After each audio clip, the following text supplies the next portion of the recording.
دشمنان صحابہ اپنے ووٹوں سے کونسلر بھی نہیں بن سکتے، اپنے ووٹوں سے وہ کونسلر بھی نہیں بن سکتے۔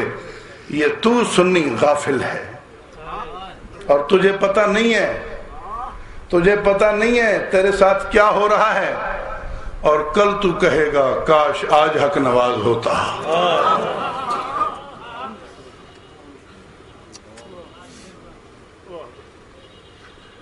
تاثر دیا جا رہا ہے عالمی لیول پہ، خصوصاً پاکستانی مسلمان کے ذہن کو خراب کیا جا رہا ہے۔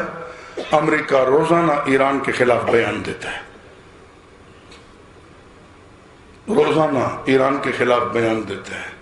ایران امریکہ کو آنکھیں دکھاتا ہے۔ امریکہ نے اتنا افغانستان کے خلاف نہیں بولا، اتنا عراق کے خلاف نہیں بولا جتنا ایران کے خلاف بولتا ہے، کیونکہ یہاں صرف بولنا ہی ہے، یہاں صرف بولنا ہی ہے۔ کئی مرتبہ تو یوں سمجھنے لگا کہ آج ایران پہ حملہ ہونے والا ہے امریکہ کی طرف سے، تیری غلط فہمی تھی، نہ ہونا تھا، نہیں ہونا، یہ صرف تیرے دل میں اس کی اہمیت بٹھانی ہے کہ امریکہ اور ایران کی بڑی دشمنی ہے۔ تیرے ذہن میں عربوں کی نفرت بٹھانی ہے، تیرے ذہن میں پاکستانی مشنری کی، پاکستانی حکومت کی نفرت بٹھانی ہے، پاکستانی فوج کی نفرت بٹھانی ہے، پاکستانی فوجیوں کے ہاتھوں تجھے مروانا ہے تاکہ ان سے تیری نفرت رہے، کل کوئی مسئلہ ہے تو ان کا ساتھ نہ دے۔ تیرے پڑوسی تین ہیں، افغانستان میں یہ سکت نہیں ہے کہ وہ تجھ پہ حملہ کرے، نہ اسے کوئی بہانہ ہے، اور انڈیا سے حملہ وہ کروائے گا نہیں، کیونکہ اگر انڈیا پاکستان پہ حملہ کرتا ہے تو پاکستان کا بچہ کٹ مرنے کے لیے تیار ہے، پاکستان کا بچہ مزاحمت کرے گا۔ اس لیے امریکہ کبھی یہ غلطی نہیں کرتا کہ ہندوستان سے تجھ پہ حملہ کروائے تاکہ اتنی شدید مزاحمت کا سامنا کرنا پڑے۔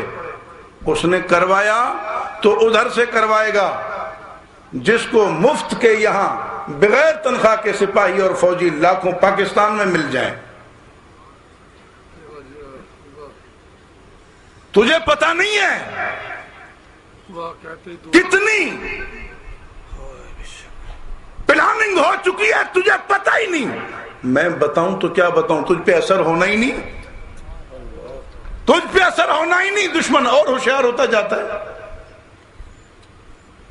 تو نے کبھی آنکھ کھول کے دیکھا ہے کوئی روڈ، کوئی بس اسٹینڈ کا راستہ، کوئی ہاسپٹل کا، اسپتال کا راستہ، کوئی تھانے کا راستہ، کوئی شہر میں داخل ہونے کا راستہ، کہیں سے نکلنے کا راستہ، کوئی ریلوے اسٹیشن، کوئی انٹرچینج، کوئی ریلوے پھاٹک، کوئی پل جہاں سے ضرور گزرنا ہو، تیرا پاکستان میں ایسا کم بچا ہوگا جس پر اب دشمن مورچہ نہ بنا چکا ہو۔ میں نے نام لیے ہیں، جا تو دیکھ لے،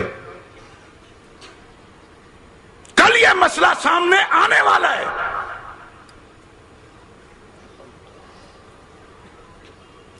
نہ فرض ہے اس کے مذہب میں، نہ واجب ہے، نہ سنت ہے، کچھ بھی نہیں، کوئی حیثیت نہیں جلوس کی اس کے مذہب میں، لیکن اس کا زور ہے، کچھ بھی ہو جائے جلوس یہاں سے گزرے گا۔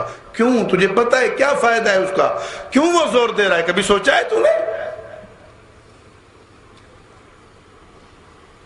آج میرا ایک چائے کی پیالی پی کر امن کمیٹی کا ممبر سنی بھی کہتا ہے سہیں کیڑی گال ہے، ہکڑی ہے، گزر ونجن۔ پتا ہے تجھے کیوں گزرنا چاہتا ہے؟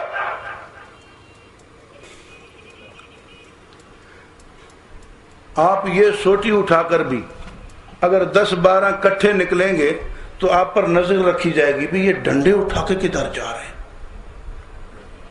آپ کو نہیں جانے دیا جائے گا. ایسے ہی ہے نا.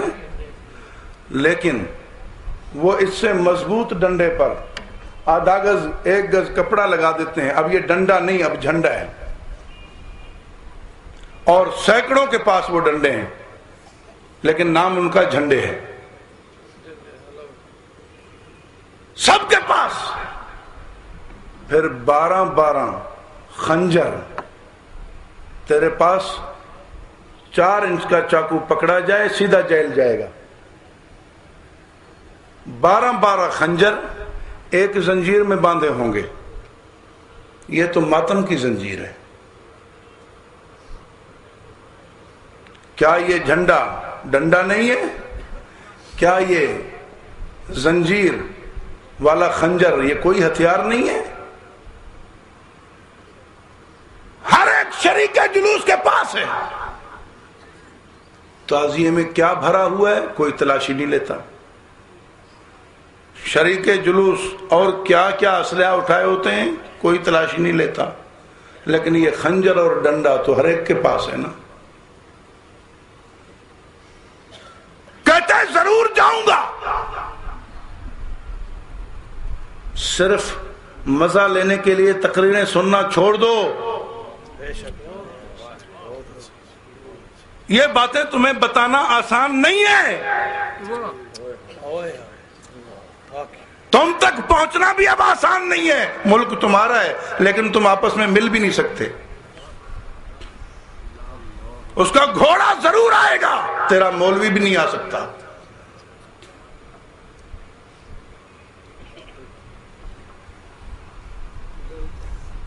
تو نے اپنے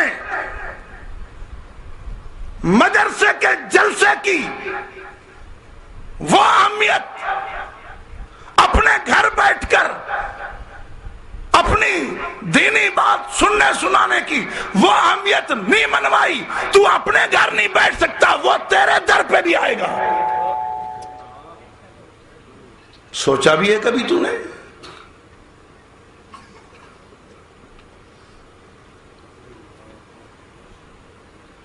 آپ 8 بھائی ہیں، ایک گھر میں بیٹھے ہوئے ہیں. پولیس پہنچ جائے گی. انہیں پتہ چلا ہے ایک اندر گیا، دوسرا گیا، تیسرا گیا، چوتھا، 5واں، 6واں، 7واں، 8واں. 8 ایک جگہ بیٹھے پہنچ گئے. ہاں جی نکلو بھائی. کیا بات ہے؟ کون کون ہے آپ کے پاس؟ بھائی کوئی نہیں، دیکھو ہم 8 بھائی بیٹھے ہوئے. نہیں جی آپ نہیں بیٹھ سکتے. اپنے گھر سگے بھائی؟ نہیں جی نہیں، بالکل نہیں. آپ نکلیں یہاں سے. یہاں سے گزرنا ہے جلوس. تو آپ یہاں جمع ہوئے ہیں حملہ کرنے کے لیے. 7 نکلیں، 1 بیٹھے. جس کا گھر ہے وہ بیٹھے، باقی اپنے گھروں کو جائیں. بھائی ہیں تو بعد میں ملنے آنا، اگر زندہ رہے تو بعد میں ملنے آنا. ابھی اس کو اکیلا بیٹھنے دو. تو اکیلا بیٹھ، لیکن تیرے پاس کوئی ہتھیار تو نہیں. وہ بھی نہیں ہونا چاہیے. اور کھڑکی نہیں کھولنا. اپنے گھر کے چھت پر بھی نہیں چڑھنا. وہاں ہمارے آدمی کھڑے ہوں گے. کیوں؟ کیا ہو رہا ہے؟ یہاں سے جلوس گزرے گا. تیرے پاس کچھ نہیں ہونا چاہیے، دوسرا بھائی بھی نہیں ہونا چاہیے، تیری کھڑکی نہیں کھلنی چاہیے، تجھے چھت پہ نہیں جانا چاہیے. انہیں مسلح، ڈنڈے، خنجر لے کر تیرے دروازے پہ ہم لے آئیں گے. پھر وہاں جب شرارت کرنی ہو، دیر کتنی لگے گی؟ صرف یہی کہنا ہے جی اس گھر سے پتھر پھینکا ہے کسی نے، بس اتنی دیر ہے. اس کے بعد گھر کا دروازہ کھولنا توڑنا کون سا مشکل کام ہے؟ اور اندر تو اکیلا ہے. یہ زور صرف اس دن کے لیے تیاری ہے کہ ہمیں جب دروازہ توڑ کے اندر گھسنا پڑے، دروازے تک جانا ہمارا لیگل ہو. دروازے تک جانا قانوناً ہو، پھر صرف دروازہ توڑ کے اندر چلا جانا کوئی بڑی بات نہیں ہے. تیرا تو جلوس ہے ہی نہیں، تو کہیں جا ہی نہیں سکتا، تو اپنے گھر سے مسجد تک لاٹھی لے کر نہیں جا سکتا. وہ تیرے دروازے پہ آئے گا.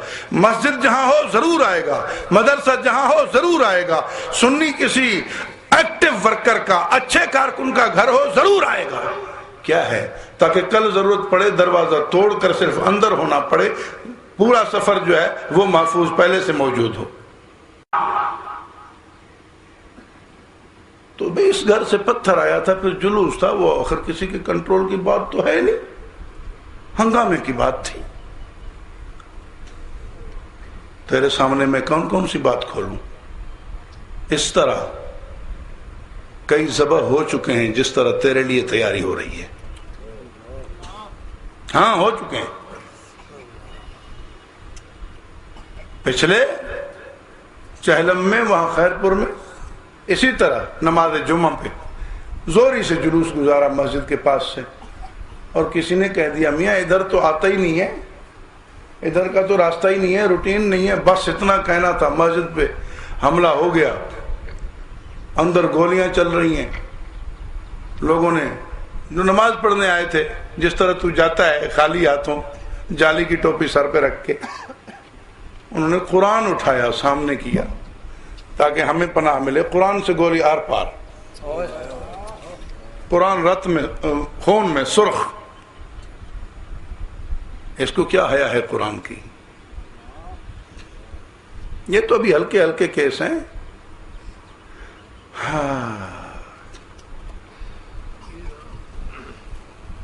تو جب یہ ہوا، اب تو اٹھ کر تھانے نہیں جا سکے گا، راستے سے ان کے مورچے سے گزرنا پڑے گا. تو اپنے زخمی کو اسپتال نہیں پہنچا سکے گا، راستے میں ان کے مورچے سے گزرنا پڑے گا. مجھے پتا ہے جب میرے والد صاحب شہید ہوئے، جب میرے بھائیوں اور طلبہ کو گولیاں لگیں، تو ہم اسپتال کس طرح پہنچے اور راستے میں کیا کیا ہوا. تجربے کی بات بتا رہا ہوں تجھے. تیرے مدد کو کوئی آ نہیں سکے گا، کیونکہ شہر میں آنے والے ہر راستے کو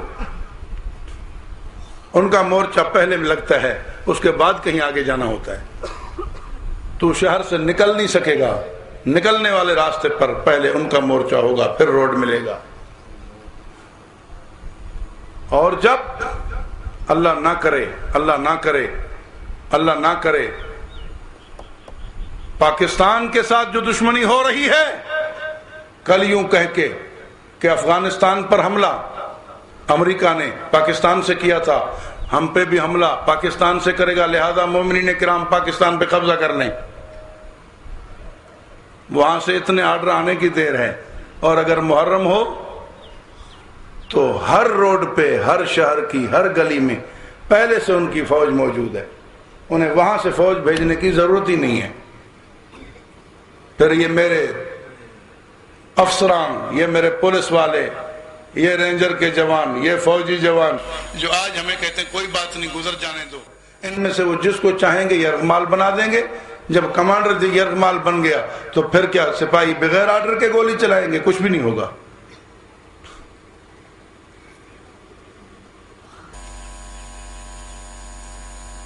تیرے ساتھ بہت کچھ ہو چکا ہے، اور تو ہے کہ بس نہیں بس ساڑھے نال تو ٹھیک چل دیں.